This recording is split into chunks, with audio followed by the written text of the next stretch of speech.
de volta com mais um Papeando com Cristina Stech, uma tarde fria, chuvosa, mas eu recebo aqui nos estúdios do nosso portal RSN o ex-prefeito de Reserva do Iguaçu, Sebastião Campos. E vamos conversar com ele, queremos saber se ele, para quem mora na região, já sabe, mas eu quero saber mais um pouco sobre a vida dele, se ele nasceu em Reserva do Iguaçu, se nasceu em Guarapuava, se ele está morando em Reserva do Iguaçu e principalmente porque ele é pré-candidato, gente, para o 4º mandato. É muita coragem. Seja bem-vindo, Sebastião. Obrigado, que bom Cristina. Conversar com você, faz tanto tempo, né? Tanto tempo, uma satisfação, né, voltar a conversar com você. E quando fala assim, o Sebastião nasceu em Reserva, nasceu em Guarapuava, Guarapuava está muito presente na nossa vida, né? Eu sou nascido em Reserva do Iguaçu, ainda era Pinhão, né, na época, mas lá numa comunidade chamada Butiá. E estudei em Reserva do Iguaçu até o quarta série, na época era 4ª série, aí não tinha mais estudos lá na nossa localidade. Aí eu vim parar com a minha avó em Guarapuava, por isso desse vínculo com Guarapuava, né? Vim parar na casa da minha avó para poder continuar os estudos. No colégio conheci minha futura esposa, né?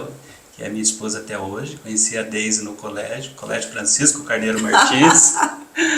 E depois que eu casei, estava trabalhando aqui, quando tive o meu primeiro filho, a gente resolveu voltar para a Reserva do Iguaçu. Ajudar o pai, na época assim, a gente queria voltar para ajudar os pais, né?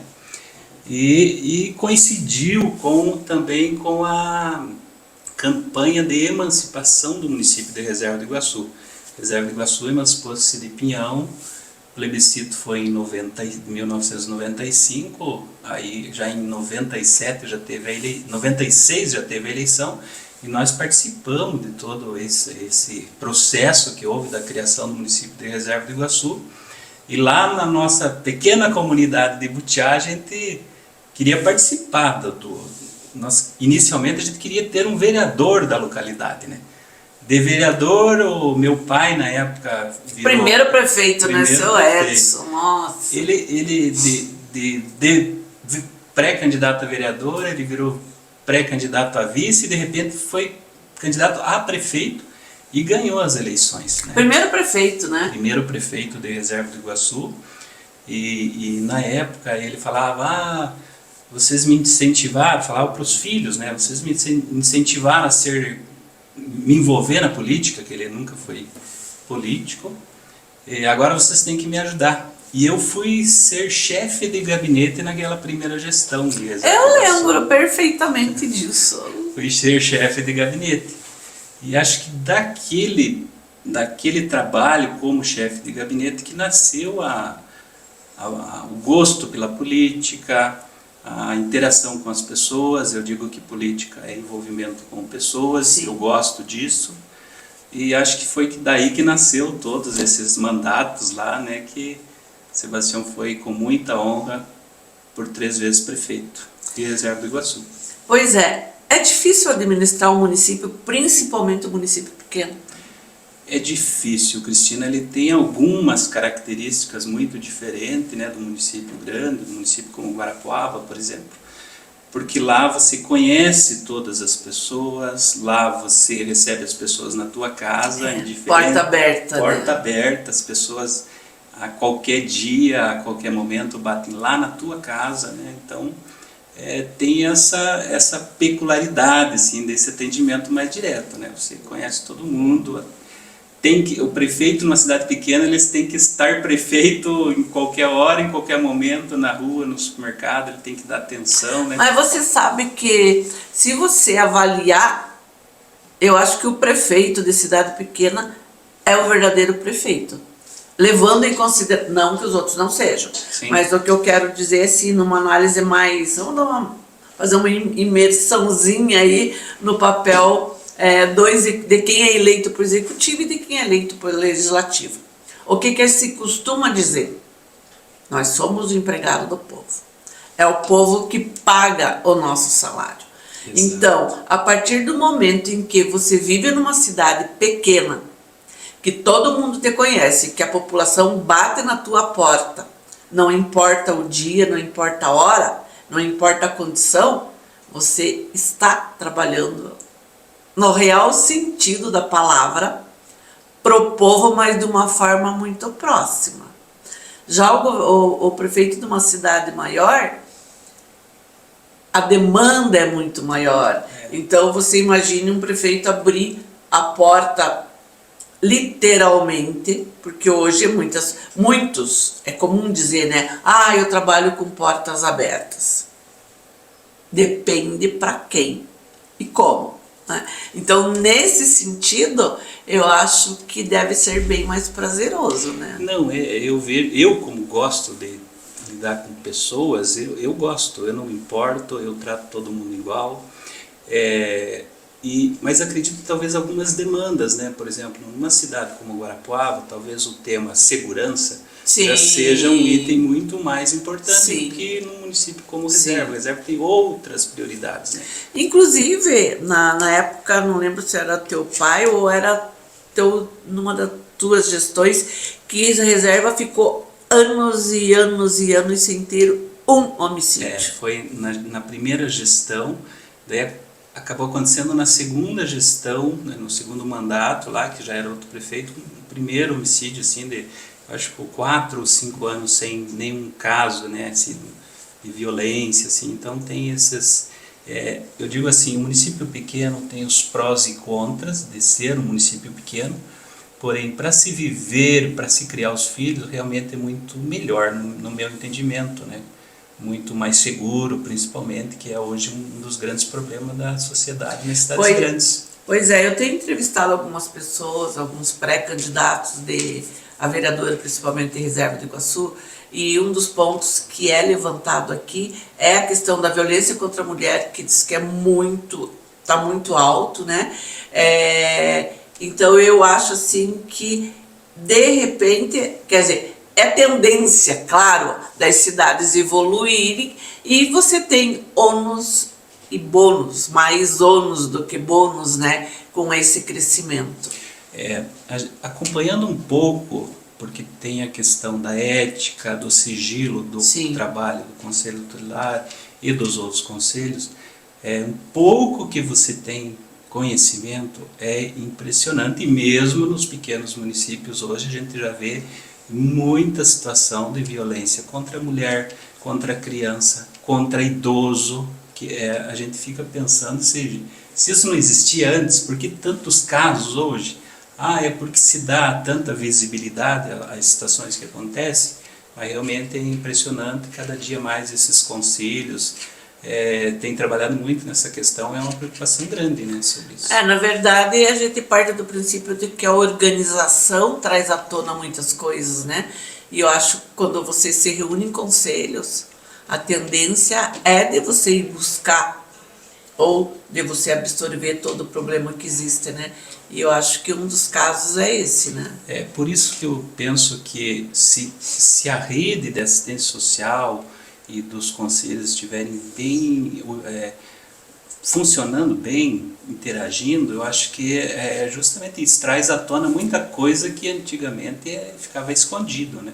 Que muita gente não percebia, não sabia, né? Então acredito que avançou-se muito nessa área aí, né? Não posso deixar de esquecer da nossa saudosa Ana Ribas, né? Nossa primeira secretária de assistência social. Ela nos ajudou na época a se organizar todos os conselhos, e hoje a Reserva do Iguaçu tem uma rede de proteção assim nessa área da assistência à família muito, muito boa. Cara, você me surpreendeu, você falou saudosa Ana Ribas. Saudosa, Ana nos deixou alguns anos atrás, muito jovem, né? Nossa. Foi de repente assim, né? E ela foi uma pessoa que deixou uma história muito bonita no município de Reserva. Ela é natural de Pinhão, né? Mas ela foi secretária, ela é muito atuante, né? Comprometida, né? Comprometida, funcionária exemplar. E sobre voltar a ser pré-candidato, Cristina, eu acredito assim que às vezes tem muitos políticos detentores de cargo que às vezes eles se elegem e eles acham que o mandato não termina, e às vezes esquecem do povo, E eu senti assim que nós terminamos uma gestão, a gestão 2017, 2020, muito frustrados também, com uma situação que nós herdamos. Então assim, nós saímos frustrados, por um lado, por não ter conseguido fazer aquilo que a gente gostaria, por outro lado, entregamos o município Você não foi reeleito, né? Não, não foi reeleição. Na eleição de 2016 foi eleição. E a gente saiu um pouco frustrado, perdemos as eleições. E a quem você atribui essa derrota? Eu acho que uma série de fatores, né? Dizem que uma derrota na política é que nem acidente de avião, né? Não é uma causa, né?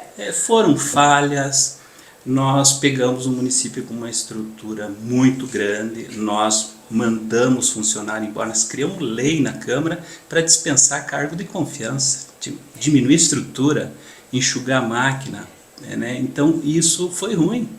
Tanto é que boa parte dos companheiros lá, né, que a gente chamou inicialmente, depois que ganhamos a eleição para assumir funções e depois foram dispensados, viraram oposição, né, por questão dessa situação.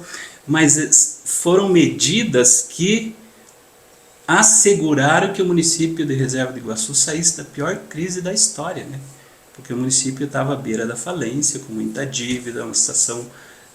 Foi aquele ano, teve um ano que eu lembro que eu até fui lá para fazer uma reportagem que você recebeu a prefeitura, você entrou na prefeitura oca. Oca não, estava cheia de lixo, literalmente, né? Porque o que tinha de eletrônico virou lixo eletrônico, virou entulho, enfim, uma série de coisas, né? Infelizmente, algumas pessoas, a gente nem sabe quem, mas provavelmente alguns funcionários, né, eles deletaram os computadores, eles sabotaram a prefeitura, né, quando no último dia de mandato, naquela época, saíram da prefeitura.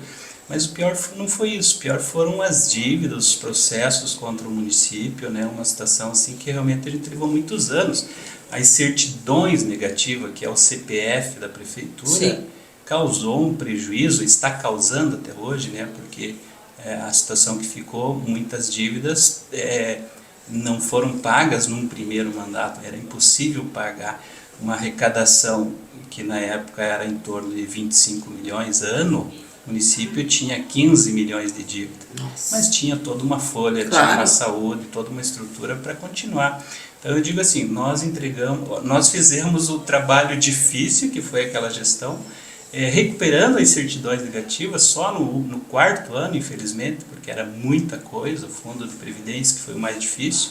Tivemos que fazer um parcelamento de dívida do fundo de previdência dos funcionários, mas conseguimos entregar o município redondinho para a atual gestão que está hoje. Pois é, mas você foi eleito, vamos lembrar aqui, primeira vez você foi eleito em 2004 para o mandato 2005-2008. Tá. Aí você é reeleito 2008-2012. 2009, 2012. Aliás, 2009 e 2012. Uhum. Aí você dá um tempo. Isso. Aí 2017 e 2020. Tá, daí você volta em 2020. Não. 2020 foi o ano, eu saí a reeleição, nós não ganhamos a eleição. Do mandato. Mas o terceiro mandato é quando? O terceiro mandato foi 2017 a 2020. E agora pré-candidato. Reserva do Iguaçu é um município rico, né? Tanto na área de turismo, tem a usina. Usina Governador Ney Braga. Ney Braga, que é a usina da Copel, sim, que está em todo aquele impasse ali com a vila. Mas agora o governador Ratinho liberou, né, a venda. Quando a gente fala assim, Cristina, é um município rico que tem usina, mas em 2002, infelizmente, Mangueirinha entrou com uma ação contra o município e a partir de 2002, Mangueirinha recebe 100% do ICMS da venda de energia da usina Governador Ney Braga, que era o grande recurso que vinha para o município. Mas a usina não tem reserva? Me conta essa história aí. Então, essa é uma longa história. Eu lembro que na primeira gestão, o prefeito de Mangueirinha, na época já era o prefeito Elídio, ele me falava, eu não entro com uma ação contra a reserva porque eu quero muito bem vocês, né, o seu Edson, mas se eu entrar eu ganho e nós vamos receber 100% do ICMS, Sim. ICMS da venda da energia, que é o grande Que é o valor. grande filão. Porque existe um outro fator que gera uma compensação para a reserva do Iguaçu, que é a compensação por área alagada. Que é um valor assim, se for, incomparável em valores.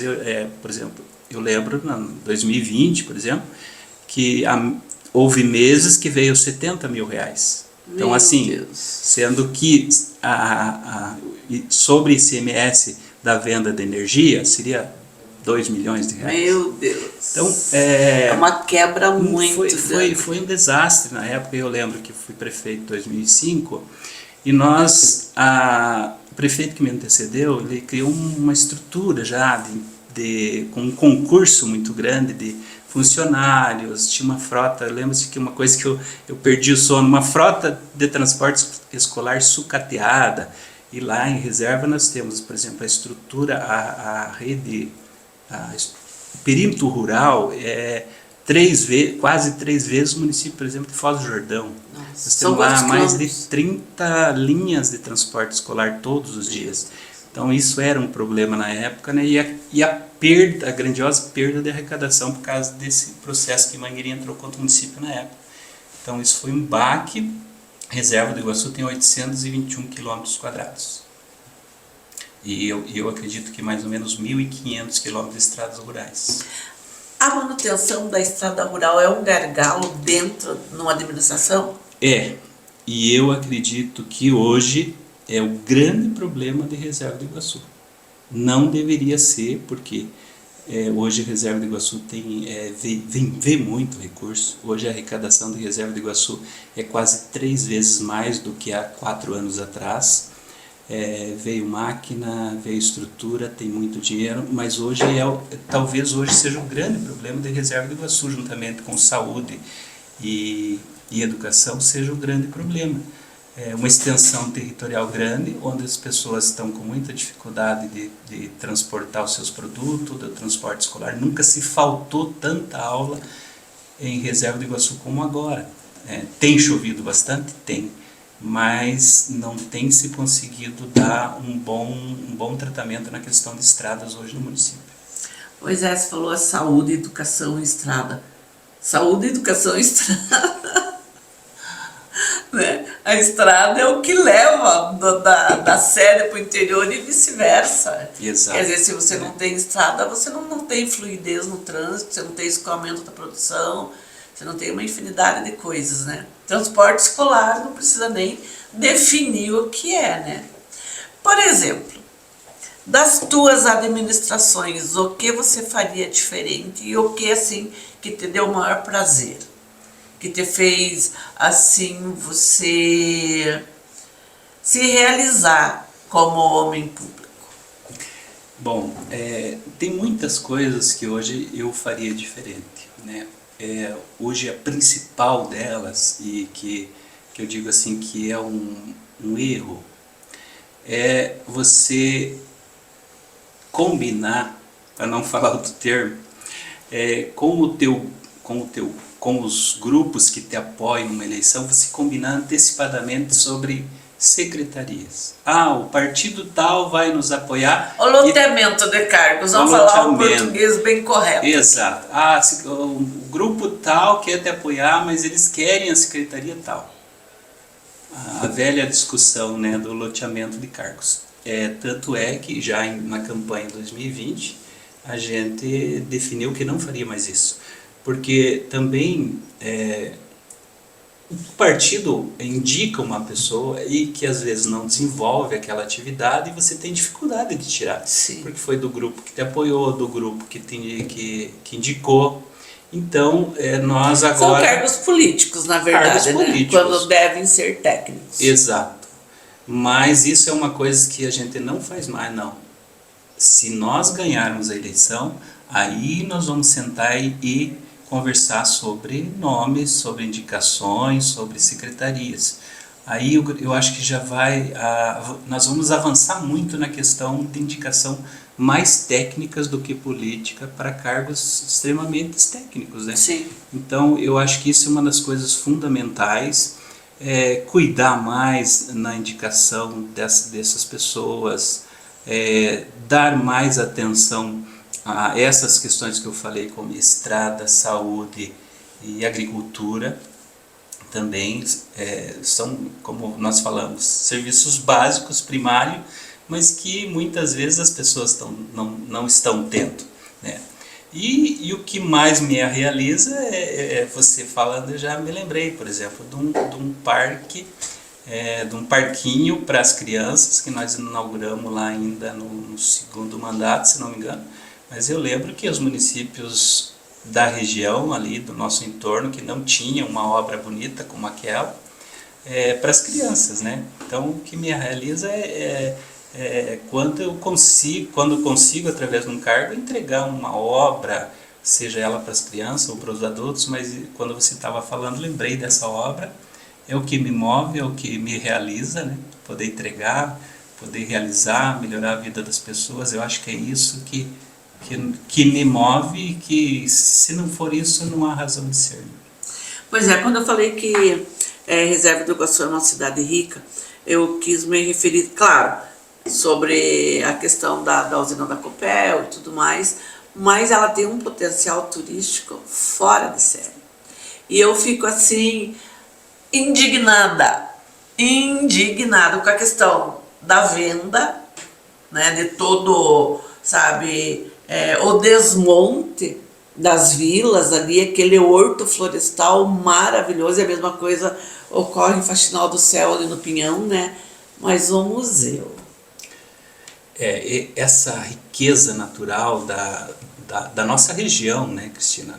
Nós já trabalhamos muito isso na Cantu Quiriguaçu, sobre como criar um roteiro para potencializar a natureza, as belezas naturais dos nossos municípios. A gente tem alguma dificuldade ainda, por N razões. Mas essa questão do desmanche das vilas tem trazido assim alguns transtornos grandes, né? A situação das vilas da Copel hoje ainda está indefinida, porque o governador esteve há poucos dias lá em Reserva e anunciou recursos na ordem de 5 milhões de reais para que o município desaproprie lá essa área, mas é parte da vila, né? São apenas uma das 4 vilas da Vila C. Mas digamos, na prática, as famílias lá, e são cerca de 300 famílias, não sabem ainda o que vai acontecer, né?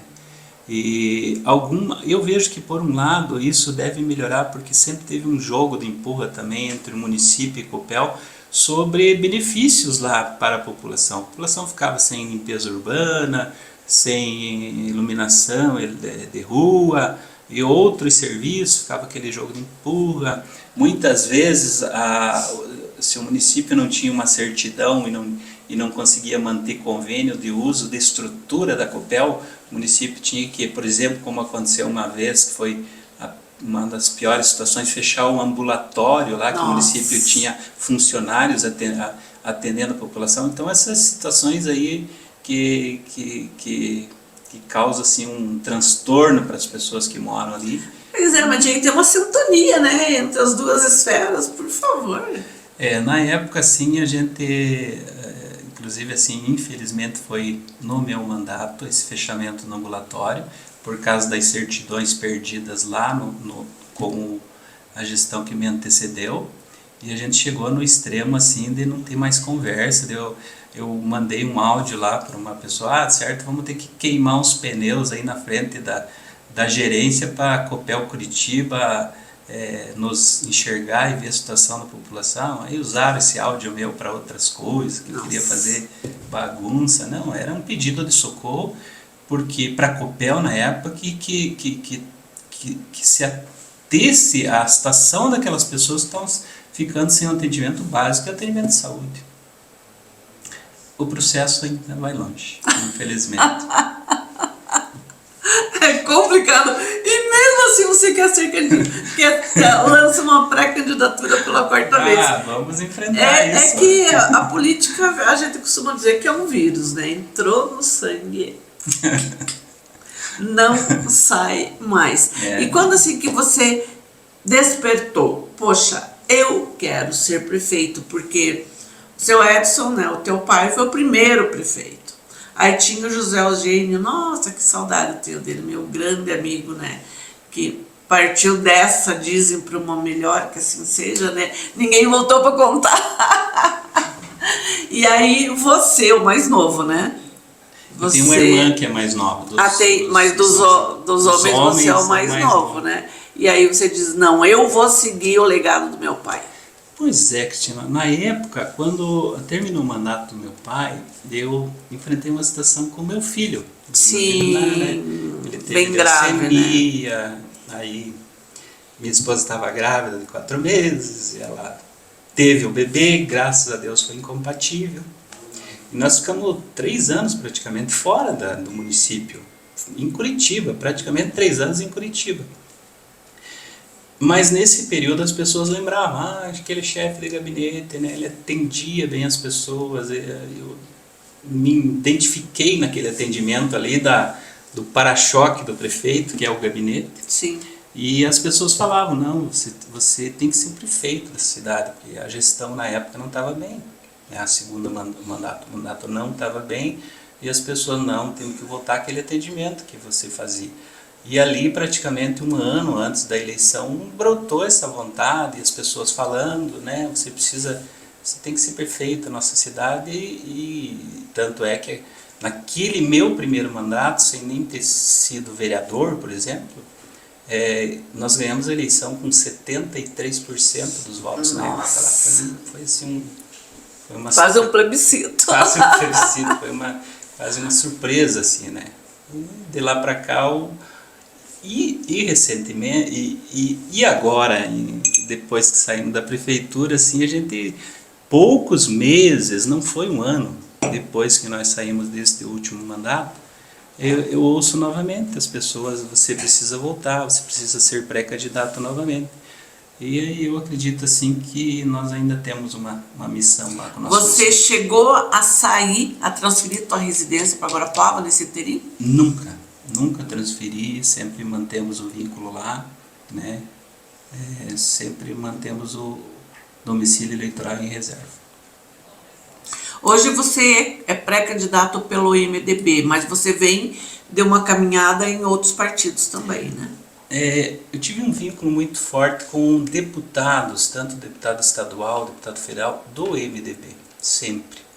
E na primeira eleição só não foi possível, porque na época o candidato que saiu contra mim era do MDB na época.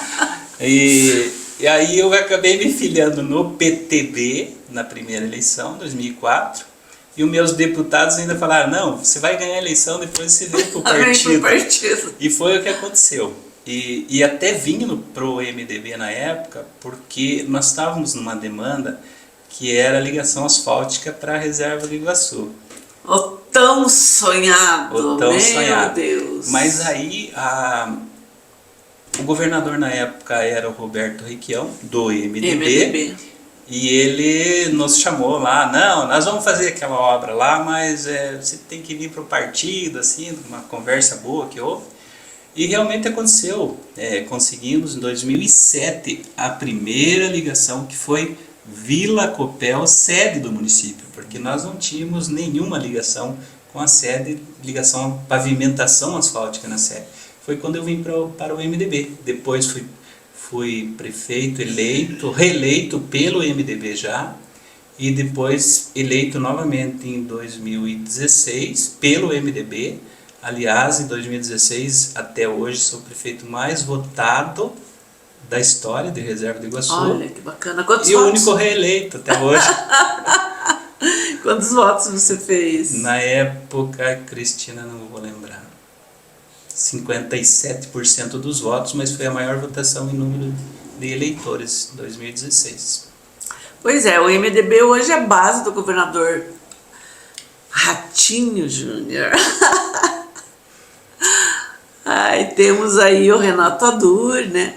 A gente teve junto, inclusive eu estava aí no encontro, né, do MDB em Guarapuava, quando eles lançaram as pré-candidaturas, né? E você foi um deles, então é um partido que em Guarapuava também fênix, né? Então eu acho que deve estar no caminho certo, né? Olha, o MDB tem os seus prós e contras, né? Todos nível têm, nacional, né? todos têm, né? Todos têm. Mas assim, eu volto a falar que muito por causa de dois atuantes deputados do MDB, lá de 2003, 2004, criei esse vínculo pelo partido. Acompanhando um pouco aqui Guarapuava, eu vejo que o partido está se estruturando muito, né? Especialmente nas duas principais lideranças, né? Eu acredito que o partido tem muito a crescer. E a gente sabe que tem essas questões às vezes, de incompatibilidade, né? No cenário nacional é uma coisa, no cenário estadual é outra. A política é um jogo de interesses, isso não dá pra gente fugir. Infelizmente. Mal ou bem, realmente. Um jogo de interesses. Realmente. Não tem. Eu posso te detestar aqui, mas posso amar o fulano lá. Então, aqui eu quero distância, mas lá eu quero estar meio juntinho, né? É assim que as coisas funcionam, né? Eu não sei, eu acho que a prioridade deve ser por pessoas, né? Exato. Até participei do encontro do Progressistas na última segunda-feira, já que o grupo do Progressista já indicou um pré-candidato a vice na nossa chapa, praticamente isso está definido. E gostei muito da fala do ex-prefeito de Guarapuava, do César, no sentido de que política é conversa, mas em outras palavras, é claro, mas feito para lidar com pessoas, senão não há outra razão de ser, né? Então, sim. Creio que é por aí, lidar com pessoas... Que não é fácil. Se colocar no lugar das pessoas, se importar empatia, com as pessoas. Né? Empatia. Que é o mais difícil, né? Lidar com pessoas, você... tem que ter muita habilidade, ainda eu imagino assim, sabe, as pessoas batendo na porta da tua casa, e eu acredito que muitas vezes, quem sabe na maioria das vezes, você se sente impotente. Realmente, isso tem esses momentos, né? Porque quando você ganha um mandato, mesmo que você não prometa, a expectativa das pessoas é sempre muito maior do que aquilo que você consegue fazer. Justamente. Então realmente... E tem as pessoas que se aproveitam de alguma situação, mas assim, no geral, ainda tem. Mas no geral, realmente, é você se colocar na vida das pessoas, das famílias, né? Eu tinha um vice-prefeito, meu primeiro vice-prefeito, Joãozinho Camargo, com quem eu aprendi muito, né? Ele falava que eu usava o termo se importar com as pessoas, né? Sim. Mas acho que é por aí. E eu acho que política é isso, é se importar com os outros. Principalmente eu acho porque eu fico imaginando assim, como que você vai elaborar ou vai priorizar uma área da tua administração, uma área da tua administração. Não, a minha prioridade, claro, sempre, pelo menos nos discursos, são saúde, que a gente sabe que é um saco sem fundo. Então, por mais que você faça, nunca vai. A demanda. A demanda é muito grande. Educação. Todo ano nasce criança, todo ano nascem crianças para a idade escolar, né? Então, falta sala de aula, aí falta creche, as famílias vão aumentando, a cidade vai atraindo novos moradores, aí vem a geração de emprego. Quer dizer, Cara, a vida da cidade, ela me fascina porque ela é justamente por essa célula viva, né? Agora, você dá conta de tudo isso. E você me lembrou bem a questão emprego. Nos municípios pequenos, A questão emprego, ela é uma obrigação da prefeitura, digamos assim. Isso é um fator muito diferenciado nos pequenos municípios. Porque é difícil você falar como não priorizar a saúde como não priorizar a educação como primeiro lugar num plano de governo. Mas quando você começa a pensar lá que a tua fila na saúde está grande, 3, 6 meses para conseguir uma consulta, né? Absurdo. Quando os alunos ficam 20 dias sem transporte escolar, quando o produtor não consegue entregar seu leite, os seus produtos. Mas nos pequenos municípios a prefeitura é obrigada a resolver o problema de emprego também. E esse também é um Porque geralmente desafio. a prefeitura é o maior empregador, né? Normalmente, eu acredito que em reserva deve ser o maior empregador. Com certeza deve ser o maior empregador. E aí eu faço o desafio de falar assim, o grande desafio é gerar emprego fora da prefeitura, porque a prefeitura vai estar estagnada, né? Agora estão inventando um tal de serviço terceirizado. Não que não seja ruim, não que não seja necessário. Nós tínhamos lá na nossa gestão 30, em média 30 funcionários, que são aqueles funcionários lá que você realmente não vale mais a pena terceirizar. Tem gente que defende terceirizar tudo, que também eu acho que nunca vai ser aprovado isso. Mas tem prefeituras aí terceirizando 300 cargos, por exemplo, numa pequena prefeitura. Isso é um absurdo, né? Absurdo. Porque vira um cabidão de emprego. Sim. Apenas em troca de voto. Sim. Né? E aí você começa a engessar o orçamento da prefeitura de você fazer investimento, de você melhorar a estrada, melhorar a saúde. A saúde, a gente sabe que muitas vezes o município pequeno faz a sua parte, que é aquele primeiro atendimento. Sim. Mas quando chega no SUS, aí aquelas enormes filas e que infelizmente se o município não investir alto em saúde, que não é barato, se você não comprar cotas do SUS para diminuir as filas, o município vai sempre estar sofrendo com a questão de saúde, né? Então são os desafios dos municípios pequenos. Eu fico olhando assim, e você ouvindo, eu amo análise do discurso. Eu amo. Eu adoro. Então, o que você fica imaginando, né? A saúde é isso, a saúde é aquilo, tem que fazer isso, tem que fazer aquilo. Beleza. Mas e as consequências? E quando eu falo em consequência, é assim, tudo bem. É fácil o deputado trazer uma emenda para construir uma creche. Mas quem que vai manter a creche? Quem que vai equipar a creche? Quem que vai contratar funcionário para a creche e tudo mais? O custeio, o município.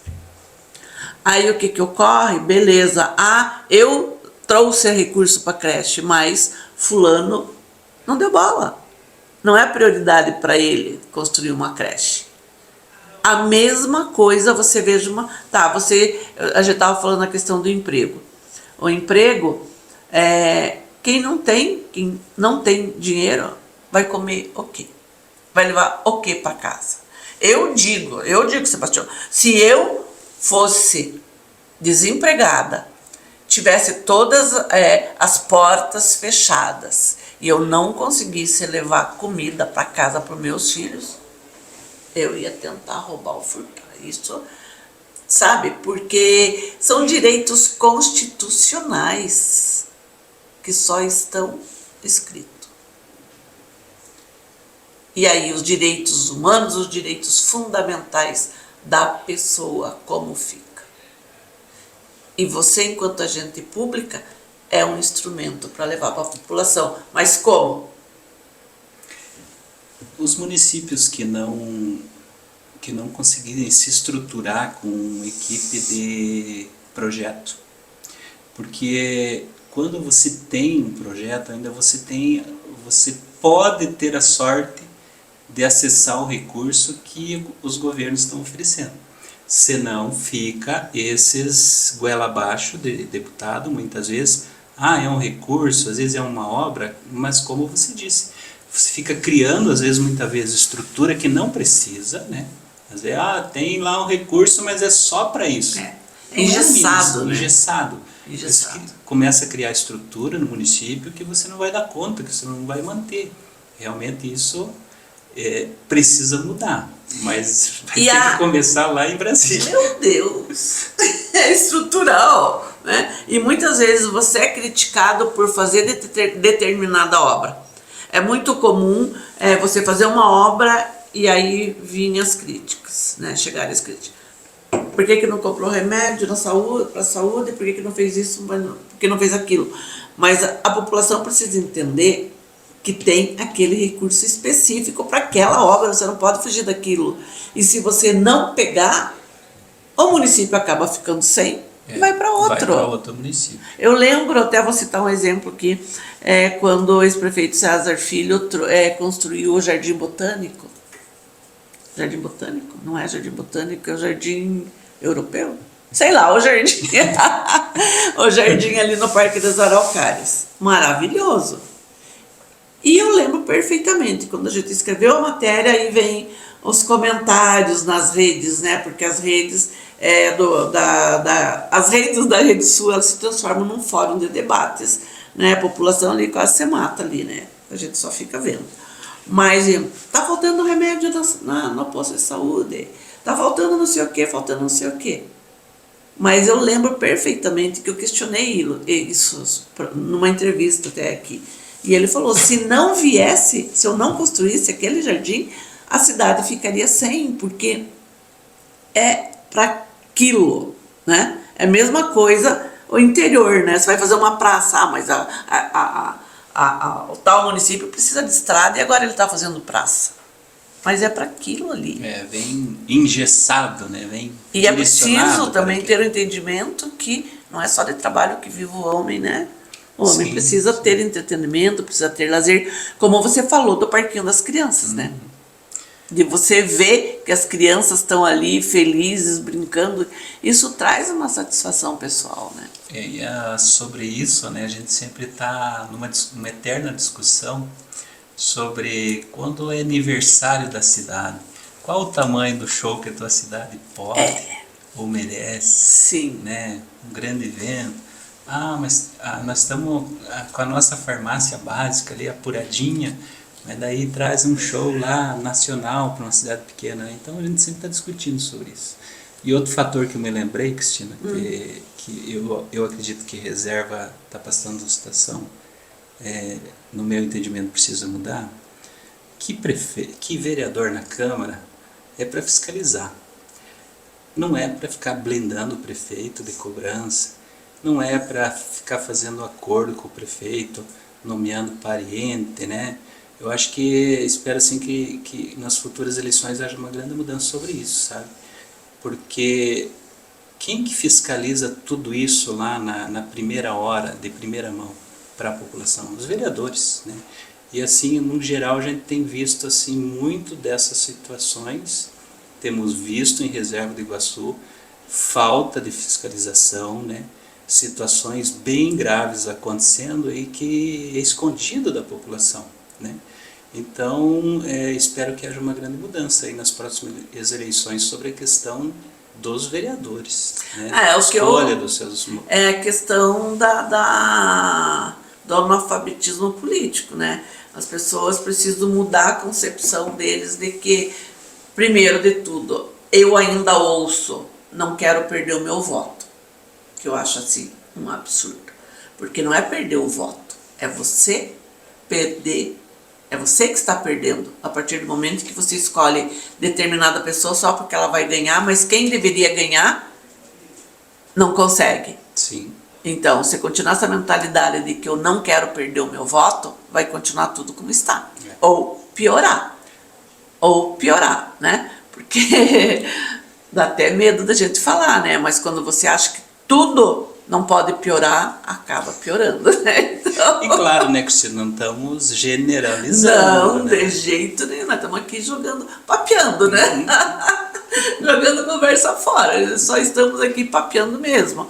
Mas é a realidade, né? Enquanto as pessoas não se ligarem que o voto que ela deposita na urna está impactando diretamente na vida dela, na vida dos seus, na vida do coletivo, tudo passa pela política. Tudo. Queira ou não queiram as pessoas, tudo. O seu transporte escolar, a saúde, a educação, a assistência, o esporte, tudo passa pela política. Tudo, a comida que põe na mesa, tudo. Tem que se envolver. Tem que se envolver. Seja, não digo nem até na questão partidária, mas desde lá da associação, da igreja, né? Já começa por aí. Né? Justamente, a associação do seu bairro, principalmente, né? Da sua comunidade, tem que se envolver. Mas eu estou adorando conversar com você, gostei muito, estou feliz de te reencontrar e a gente tem que, infelizmente, né? Caminhando para o fim. Pena, então, mas foi muito bom. Sim, mas eu espero que você retorne aqui outras vezes, né? Porque quanto mais você conversa, mais você conhece as pessoas. Né? E eu acho assim que o eleitor, principalmente, ele precisa conhecer as pessoas que estão colocando e principalmente porque estão colocando o seu nome à disposição de um cargo público, que é, na minha opinião, caminho de espinho, né? Um ato de coragem. É um ato de coragem. Você falou em missão, né? Eu acho que é mais ou menos por aí, né? É uma missão, tudo é sacerdócio, né? Porque nenhuma profissão é fácil. Sim, né? sim. Todas as profissões têm a sua política, né? Eu acredito muito nisso. Até rapidamente falando, né, um período que depois que eu saí da política 2020, né, falei, meus filhos estavam estudando em Guarapuava, vim apoiá-los aqui, iniciando a vida e tal, fui para a Alemanha, fui para a França. Foi curtir um pouquinho. E daí também aconteceu um fato interessante, que comecei a participar de um grupo aqui em Guarapuava que recebeu os primeiros ucranianos. Ai, que legal. O primeiro grupo que veio para o Brasil, veio para Guarapuava, né? E a gente participou, depois veio um grupo de Afeganistão também participando. Então, assim, eu acredito, me realizei muito com essa e vai abrindo o teu horizonte, né? Vai abrindo a tua mente, são novas culturas, novos conhecimentos. Eu acho que isso contribui para o teu crescimento pessoal, né? Exato. E, consequentemente, para o teu crescimento político, porque não está desassociado, né? Sim, não. Você abre horizontes, né? Eu sempre brinco, assim, que a minha esposa, quando a gente vai em alguns lugares, em outros lugares, e tem um projeto bacana, alguma coisa, diz que o feio não é copiar, Cristina. O feio é copiar errado. Né? E ela já brinca, já vai tirar uma foto lá para ver se consegue fazer lá em reserva. Né? Então, mas foi uma experiência muito legal, assim, realmente abre a mente para outros horizontes, novas expectativas, né? Foi muito bom. Me chamou a atenção agora. Já vai fotografar para fazer na reserva. Não, você não fotografa para você fotografa pensando no coletivo. Exato. Isso é legal. Bom, eu queria até agradecer então Sebastiãozinho, porque eu sempre chamei ele assim, eu vou continuar chamando assim. Né? Foi um prazer recebê-lo aqui, né? Foi muito bom conversar com você. Um abraço para dona Carminha, amiga da minha mãe, né? A Deise, né? Fiel companheira sempre, né? E deixar as portas do nosso portal abertas, né? Para quando você quiser voltar. Ok, muito obrigado, muito bom, gostei demais. Vamos estar sempre aí quando for convidado. Beleza! Espero entrevistá-lo como candidato. Aí nós podemos nos aprofundar bastante no teu plano de governo, nas tuas propostas, enfim, no que você pensa de novo, né? Nesse possível 4º mandato. Né? Bom, então você ficou conhecendo mais um pouquinho sobre Sebastião Campos, MDBista raiz, pré-candidato a prefeito em reserva do Iguaçu, município que é neto de Guarapuava, né? A gente pode dizer, porque desmembrou de Pinhão, que era filho de Guarapuava. Sim. Né? Por isso que Guarapuava está muito intrínseco, né, nas pessoas da região. E eu quero agradecer a você que nos acompanhou, então, nesse Papeando com Cristina Stech, lembrando que nosso programa vai ao ar todas as segundas, quartas e sextas, 19 horas, nas nossas redes sociais e também na plataforma de áudio da sua preferência. Eu quero agradecer sempre, estou trazendo o Brainha aqui para dentro dessa minha conversa, porque ele sabe mais do que eu do Papeando com Cristina Estete, porque ele é meu fiel escudeiro aqui nos bastidores. Obrigada e até a próxima.